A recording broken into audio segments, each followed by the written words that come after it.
Hello everyone, my name is Ramandeep Kaur. I am SS Mistress from Government Senior Secondary School Butala Boys, Block Raya 1, District Amritsar. ਤੇ ਸਾਡਾ ਜਿਹੜਾ topic ਚੱਲ ਰਿਹਾ ਹੈ ਉਹ ਹੈ ਇੰਡੀਅਨਸ ਡਰੇਨੇਜ ਸਿਸਟਮ, ਭਾਰਤ ਦੇ ਜਲ ਪ੍ਰਵਾਹ। ਤੇ ਪਿਛਲੀ ਕਲਾਸ ਦੇ ਵਿੱਚ ਅਸੀਂ ਰਿਵਰ ਸਿਸਟਮ ਦੇ ਬਾਰੇ ਡਿਸਕਸ ਕਰ ਰਹੇ ਸੀ, ਜਿਨ੍ਹਾਂ ਵਿੱਚੋਂ ਹਿਮਾਲਿਅਨ ਰਿਵਰ ਸਿਸਟਮ ਅਸੀਂ ਪੜ੍ਹ ਚੁੱਕੇ ਹਾਂ। ਤੇ ਅੱਜ ਅਸੀਂ ਪੈਨਨਸੂਲਰ ਰਿਵਰ ਸਿਸਟਮ ਦੇ ਬਾਰੇ ਡਿਸਕਸ ਕਰਾਂਗੇ, ਦੈਟ ਇਜ਼ ਪ੍ਰਾਇਦੀਪੀ ਜਲ ਤੰਤਰ। ਪ੍ਰਾਇਦੀਪੀ ਨਦੀਆਂ ਮੌਸਮੀ ਨਦੀਆਂ ਹਨ ਤੇ ਇਹ ਨਦੀਆਂ ਦੇ ਵਿੱਚ ਪਾਣੀ ਵਰਖਾ ਰੁੱਤ ਦੇ ਵਿੱਚ ਜ਼ਿਆਦਾ ਹੁੰਦਾ ਹੈ, ਜਦਕਿ ਹਿਮਾਲਿਆ ਨਦੀਆਂ ਦੇ ਵਿੱਚ ਪਾਣੀ ਸਾਰਾ ਸਾਲ ਹੀ ਵਹਿੰਦਾ ਰਹਿੰਦਾ ਹੈ। ਪ੍ਰਾਇਦੀਪੀ ਨਦੀਆਂ ਦੇ ਵਿੱਚੋਂ ਮਹਾਨਦੀ ਗੋਦਾਵਰੀ, ਕ੍ਰਿਸ਼ਨਾ, ਕਾਵੇਰੀ ਪੂਰਬ ਦਿਸ਼ਾ ਦੇ ਵੱਲ ਵਗਦੀਆਂ ਹੋਈਆਂ ਡੈਲਟੇ ਬਣਾਉਂਦੀਆਂ ਹਨ ਅਤੇ ਨਰਮਦਾ ਅਤੇ ਤਾਪਤੀ ਨਦੀਆਂ ਪੱਛਮ ਦਿਸ਼ਾ ਦੇ ਵੱਲ ਵਗਦੀਆਂ ਹੋਈਆਂ ਐਸਚਰੀਜ਼ ਬਣਾਉਂਦੀਆਂ ਹਨ। ਹੁਣ ਅਸੀਂ 1 ਬਾਏ 1 ਇਹ ਸਾਰੀਆਂ ਨਦੀਆਂ ਨੂੰ ਵਿਸਤਾਰਪੂਰਵਕ ਜਾਣਨ ਦੀ ਕੋਸ਼ਿਸ਼ ਕਰਾਂਗੇ। ਸਭ ਤੋਂ ਪਹਿਲੇ ਸਾਡੇ ਕੋਲ ਹੈ ਮਹਾਨਦੀ। ਮਹਾਨਦੀ ਜਿਹੜੀ ਹੈ ਉਹ ਛੱਤੀਸਗੜ੍ਹ ਰਾਜ ਦੇ ਦੰਡਾਕਾਰਨਿਆਂ ਤੋਂ ਨਿਕਲਦੀ ਹੈ। ਦੰਡਾਕਾਰਨਿਆ ਇੱਕ ਹਿਸਟੋਰੀਕਲ ਰੀਜ਼ਨ ਹੈ ਤੇ ਛੱਤੀਸਗੜ੍ਹ ਸਟੇਟ ਤੋਂ ਨਿਕਲਦੀ ਹੈ। ਇਸ ਦੀ ਲੰਬਾਈ 858 ਕਿਲੋਮੀਟਰ ਹੈ ਤੇ ਇਹ ਨਦੀ 3 ਦਿਸ਼ਾਵਾਂ ਉੱਤਰ, ਪੱਛਮ ਤੇ ਦੱਖਣ ਵਾਲੇ ਪਾਸਿਓਂ ਪਹਾੜਾਂ ਦੇ ਨਾਲ ਘਿਰੀ ਹੋਈ ਹੈ ਤੇ ਬਹੁਤ ਸਾਰੀਆਂ ਸਹਾਇਕ ਨਦੀਆਂ ਵੀ ਆ ਕੇ ਇਸ ਦੇ ਵਿੱਚ ਮਿਲਦੀਆਂ ਹਨ। ਹੁਣ ਅਸੀਂ ਮੈਪ ਦੀ ਸਹਾਇਤਾ ਨਾਲ ਦੇਖਾਂਗੇ ਕਿ ਕਿਵੇਂ ਮਹਾਨਦੀ ਜਿਹੜੀ ਹੈ ਉਹ ਪੂਰਬ ਦਿਸ਼ਾ ਦੇ ਵੱਲ ਵਗਦੀ ਹੋਈ ਵੇ ਆਫ ਬੰਗਾਲ ਦੇ ਵਿੱਚ ਆ ਕੇ ਮਿਲ ਜਾਂਦੀ ਹੈ ਤੇ ਇਹ ਡੈਲਟਾ ਵੀ ਬਣਾਉਂਦੀ ਹੈ। ਇਸ ਨਦੀ ਦਾ ਪਾਣੀ ਜਿਹੜਾ ਹੈ ਉਹ ਪੂਰਬ ਦਿਸ਼ਾ ਦੇ ਵੱਲ ਵਹਿੰਦਾ ਹੈ ਤੇ ਇਹ ਨਦੀ ਦਾ ਪਾਣੀ ਦਾ ਵਹਾਅ ਤੇਜ਼ ਹੋਣ ਕਰਕੇ ਇਹ ਨਦੀ ਆਪਣੇ ਦੇ ਨਾਲ ਬਹੁਤ ਸਾਰੇ ਕੰਕਰ ਔਰ ਵੱਡੇ ਪੱਥਰ, ਸੈਡੀਮੈਂਟਸ ਔਰ ਮਿੱਟੀ ਦੇ ਕਣ ਲੈ ਕੇ ਆਉਂਦੀ ਹੈ ਤੇ ਜਦੋਂ ਇਹ ਸਮੁੰਦਰ ਦੇ ਵਿੱਚ ਮਿਲਣ ਤੋਂ ਪਹਿਲਾਂ ਇਸ ਦਾ ਪਾਣੀ ਦਾ ਵਹਾਅ ਬਹੁਤ ਜ਼ਿਆਦਾ ਘੱਟ ਹੋ ਜਾਂਦਾ ਹੈ ਤੇ ਜਿਹੜੇ ਸਾਰੇ ਪੱਥਰ ਔਰ ਮਿੱਟੀ ਹੈ ਉਹ ਇੱਥੇ ਆ ਕੇ ਜ਼ਮੀਨ ਦੀ ਸ਼ੇਪ ਲੈ ਲੈਂਦੇ ਹਨ ਤੇ ਪਾਣੀ ਹੈ ਜਿਹੜਾ ਉਹ ਕਈ ਰਸਤਿਆਂ ਤੋਂ ਹੋ ਕੇ ਸਮੁੰਦਰ ਦੇ ਵਿੱਚ ਮਿਲਦਾ ਹੈ। ਇਸ ਟਰਾਇਐਂਗਲ ਸ਼ੇਪ ਨੂੰ ਅਸੀਂ ਡੈਲਟਾ ਆਖਦੇ ਹਾਂ। ਹੁਣ ਸਾਡੇ ਕੋਲ ਅਗਲੀ ਨਦੀ ਹੈ ਗੋਦਾਵਰੀ ਨਦੀ। ਗੰਗਾ ਤੋਂ ਬਾਅਦ ਭਾਰਤ ਦੀ ਦੂਸਰੀ ਸਭ ਤੋਂ ਲੰਬੀ ਨਦੀ ਹੈ। It's very important question. Ganga Bharat ਦੀ ਸਭ ਤੋਂ ਲੰਬੀ ਨਦੀ ਹੈ ਤੇ ਗੰਗਾ ਤੋਂ ਬਾਅਦ ਗੋਦਾਵਰੀ ਦੂਸਰੀ ਸਭ ਤੋਂ ਲੰਬੀ ਨਦੀ ਹੈ ਤੇ ਇਸ ਨਦੀ ਨੂੰ ਵਿਰਧ ਗੰਗਾ ਜਾਂ ਦੱਖਣੀ ਗੰਗਾ ਵੀ ਕਿਹਾ ਜਾਂਦਾ ਹੈ। These both are very important question. Ganga ਤੋਂ ਬਾਅਦ ਭਾਰਤ ਦੀ ਦੂਸਰੀ ਲੰਬੀ ਨਦੀ ਗੋਦਾਵਰੀ ਔਰ ਗੋਦਾਵਰੀ ਨੂੰ ਵਿਰਧ ਗੰਗਾ ਜਾਂ ਦੱਖਣੀ ਗੰਗਾ ਵੀ ਕਿਹਾ ਜਾਂਦਾ ਹੈ। ਇਹ ਨਦੀ ਮਹਾਰਾਸ਼ਟਰ ਦੇ ਵਿੱਚ ਨਾਸਿਕ ਤੇ ਤ੍ਰਿੰਬਕੇਸ਼ਵਰ ਤੋਂ ਨਿਕਲਦੀ ਹੈ ਤੇ ਇਸ ਦੀ ਲੰਬਾਈ 1465 ਕਿਲੋਮੀਟਰ ਹੈ। ਇਸ ਨੂੰ ਵੀ ਅਸੀਂ ਮੈਪ ਦੀ ਸਹਾਇਤਾ ਦੇ ਨਾਲ ਦੇਖਦੇ ਹਾਂ ਕਿ ਗੋਦਾਵਰੀ ਨਦੀ ਕਿਵੇਂ ਮਹਾਰਾਸ਼ਟਰ ਤੋਂ ਨਿਕਲਦੀ ਹੋਈ ਡੈਲਟਾ ਬਣਾ ਕੇ ਫਿਰ ਬੇ ਆਫ ਬੰਗਾਲ ਦੇ ਵਿੱਚ ਜਾ ਕੇ ਮਿਲ ਜਾਂਦੀ ਹੈ। ਉਸ ਤੋਂ ਬਾਅਦ ਸਾਡੇ ਕੋਲ ਅਗਲੀ ਨਦੀ ਜਿਹੜੀ ਹੈ ਉਹ ਹੈ ਕ੍ਰਿਸ਼ਨਾ ਨਦੀ। ਕ੍ਰਿਸ਼ਨਾ ਨਦੀ ਪ੍ਰਾਇਦੀਪੀ ਨਦੀਆਂ ਵਿੱਚੋਂ ਦੂਸਰੀ ਸਭ ਤੋਂ ਲੰਬੀ ਨਦੀ ਹੈ। ਪ੍ਰਾਇਦੀਪੀ ਨਦੀਆਂ ਵਿੱਚੋਂ ਦੂਸਰੀ ਸਭ ਤੋਂ ਲੰਬੀ ਨਦੀ ਹੈ ਤੇ ਇਹ ਮਹਾਬਲੇਸ਼ਵਰ ਤੋਂ ਉਪਜਦੀ ਹੈ। ਮਹਾਬਲੇਸ਼ਵਰ ਵੀ ਮਹਾਰਾਸ਼ਟਰ ਦੇ ਵਿੱਚ ਹੀ ਸਥਿਤ ਹੈ ਤੇ ਇਸ ਦੀ ਕੁੱਲ ਲੰਬਾਈ 1400 ਕਿਲੋਮੀਟਰ ਹੈ। ਇਸ ਦੀਆਂ ਵੀ ਬਹੁਤ ਸਾਰੀਆਂ ਪ੍ਰਮੁੱਖ ਨਦੀਆਂ ਹਨ। ਅਗਲੀ ਨਦੀ ਸਾਡੇ ਕੋਲ ਹੈ ਕਾਵੇਰੀ ਨਦੀ। ਕਾਵੇਰੀ ਨਦੀ ਕਰਨਾਟਕ ਦੇ ਕੋਡਗੂ ਜ਼ਿਲ੍ਹੇ ਦੇ ਵਿੱਚ ਤਾਲ ਕਾਵੇਰੀ ਤੋਂ ਜਨਮ ਲੈਂਦੀ ਹੈ। ਤਾਲ ਕਾਵੇਰੀ ਇੱਕ ਹੋਲੀ ਪਲੇਸ ਹੈ ਹਿੰਦੂਆਂ ਦਾ ਤੇ ਕਰਨਾਟਕ ਤੋਂ ਜਨਮ ਲੈਂਦੀ ਹੈ ਇਹ, ਤੇ ਇਸ ਦੀ ਲੰਬਾਈ ਜਿਹੜੀ ਹੈ ਉਹ 800 ਕਿਲੋਮੀਟਰ ਹੈ। ਇਸ ਦੀਆਂ ਵੀ ਬਹੁਤ ਸਾਰੀਆਂ ਸਹਾਇਕ ਨਦੀਆਂ ਹਨ। So Mahanadi, Godavari, Krishna, Kaveri, these 4 rivers are east flowing river. ਹੁਣ ਅਸੀਂ ਗੱਲ ਕਰਾਂਗੇ ਪੱਛਮ ਦਿਸ਼ਾ ਦੇ ਵੱਲ ਵਹਿਣ ਵਾਲੀਆਂ ਨਦੀਆਂ। ਪੱਛਮ ਦਿਸ਼ਾ ਦੇ ਵਿੱਚ ਵਹਿਣ ਵਾਲੀਆਂ ਨਦੀਆਂ ਦੇ ਵਿੱਚੋਂ ਸਭ ਤੋਂ ਪਹਿਲਾਂ ਆਉਂਦੀ ਹੈ ਨਰਮਦਾ ਨਦੀ। ਨਰਮਦਾ ਨਦੀ ਸਭ ਤੋਂ ਲੰਬੀ ਨਦੀ ਹੈ। ਪੱਛਮ ਦਿਸ਼ਾ ਦੇ ਵਿੱਚ ਵਹਿਣ ਵਾਲੀ ਸਭ ਤੋਂ ਲੰਬੀ ਨਦੀ ਕਿਹੜੀ ਹੈ? ਨਰਮਦਾ ਨਦੀ। ਤੇ ਇਹ ਮੱਧ ਪ੍ਰਦੇਸ਼ ਦੇ ਵਿੱਚ ਅਮਰਕੰਟਕ ਦੇ ਵਿੱਚ ਨਰਮਦਾ ਕੁੰਡ ਤੋਂ ਨਿਕਲਦੀ ਹੈ ਤੇ ਇਸ ਦੀ ਲੰਬਾਈ 1312 ਕਿਲੋਮੀਟਰ ਹੈ।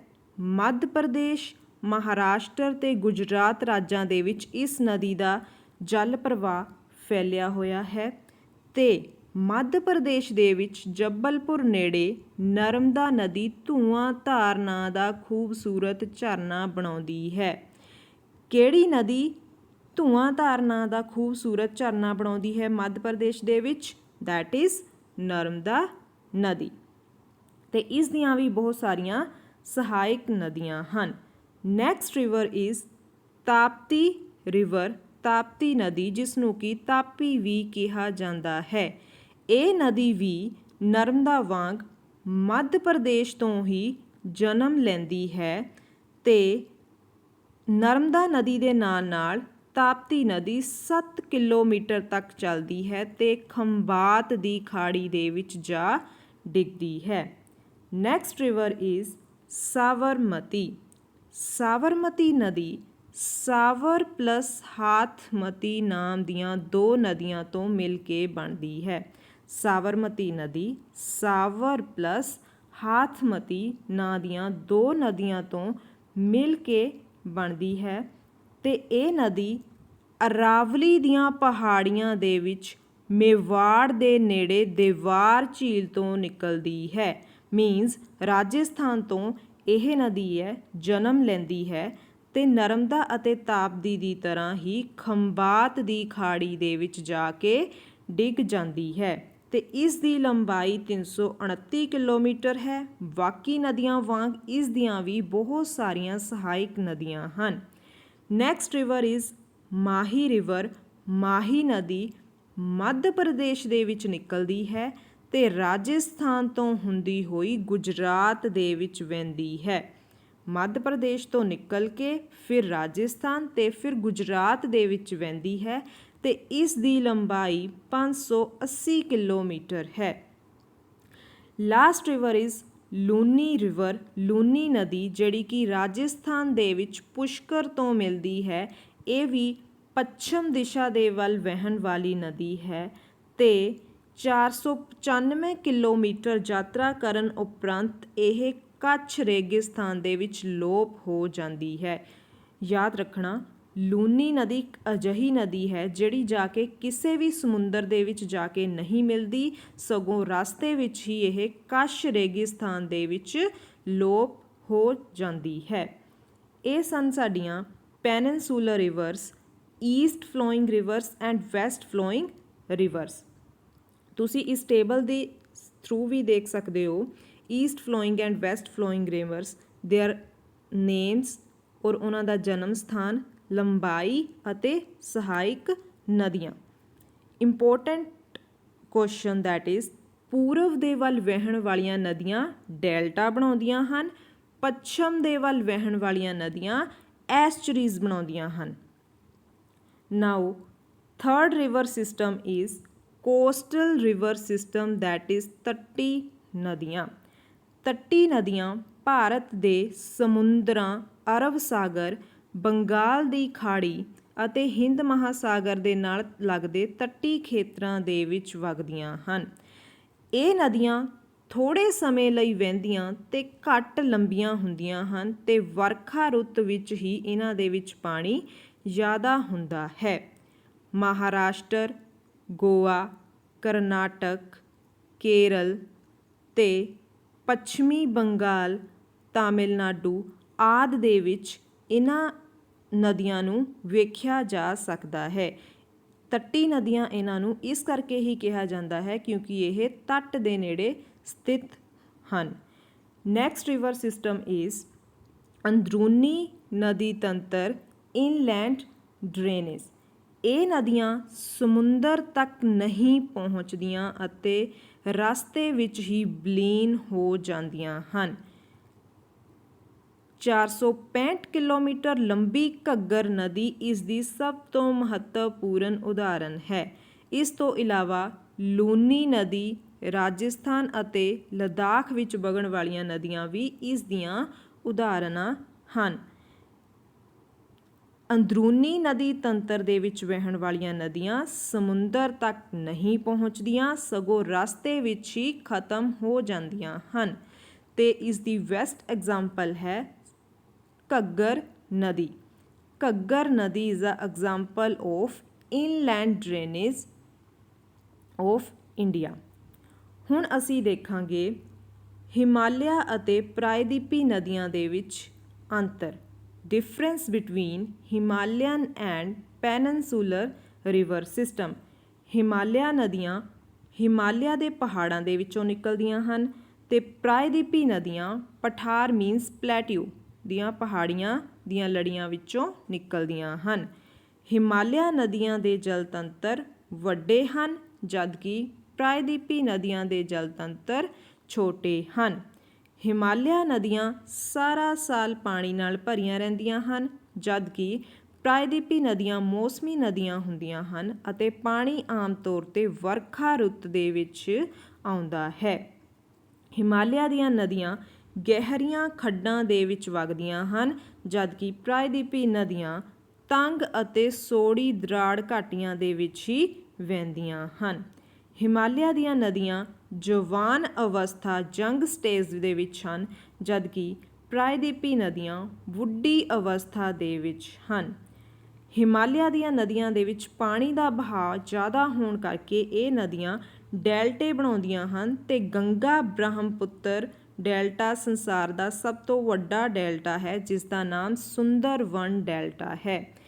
ਗੋਦਾਵਰੀ ਕ੍ਰਿਸ਼ਨਾ ਕਾਵੇਰੀ ਨਦੀਆਂ ਡੈਲਟੇ ਬਣਾਉਂਦੀਆਂ ਹਨ। ਨਰਮਦਾ ਅਤੇ ਤਾਪੀ ਐਸਚੁਰੀ ਬਣਾਉਂਦੀਆਂ ਹਨ। ਮੀਨਸ ਹਿਮਾਲਿਆ ਦੀਆਂ ਸਾਰੀਆਂ ਨਦੀਆਂ ਡੈਲਟੇ ਬਣਾਉਂਦੀਆਂ ਹਨ ਜਦਕਿ ਪ੍ਰਾਇਦੀਪੀ ਨਦੀਆਂ ਵਿੱਚੋਂ ਕੁਝ ਨਦੀਆਂ ਡੈਲਟੇ ਬਣਾਉਂਦੀਆਂ ਹਨ ਅਤੇ ਕੁਝ ਨਦੀਆਂ ਐਸਚਰੀਜ਼ ਬਣਾਉਂਦੀਆਂ ਹਨ। ਈਸਟ ਫਲੋਇੰਗ ਰਿਵਰਸ ਪੂਰਬ ਦੇ ਵੱਲ ਵਹਿਣ ਵਾਲੀਆਂ ਨਦੀਆਂ ਡੈਲਟੇ ਬਣਾਉਂਦੀਆਂ ਹਨ ਜਦਕਿ ਪੱਛਮ ਦੇ ਵੱਲ ਵਹਿਣ ਵਾਲੀਆਂ ਨਦੀਆਂ ਐਸਚਰੀਜ਼ ਬਣਾਉਂਦੀਆਂ ਹਨ ਕਿਉਂਕਿ ਇਹਨਾਂ ਦੇ ਵਿੱਚ ਪਾਣੀ ਦਾ ਵਹਾਅ ਘੱਟ ਹੋਣ ਕਰਕੇ ਇਹ ਆਪਣੇ ਦੇ ਨਾਲ ਘੱਟ ਮਿੱਟੀ ਘੱਟਾ ਔਰ ਘੱਟ ਪੱਥਰ ਲੈ ਕੇ ਆਉਂਦੀਆਂ ਹਨ ਜਿਸ ਕਰਕੇ ਐਸਚਰੀਜ਼ ਬਣਾਉਂਦੀਆਂ ਹਨ। ਆਈ ਹੋਪ ਇੱਥੋਂ ਤੱਕ ਸਭ ਨੂੰ ਕਲੀਅਰ ਹੋ ਗਿਆ ਹੋਵੇਗਾ about river systems of India. Thank you.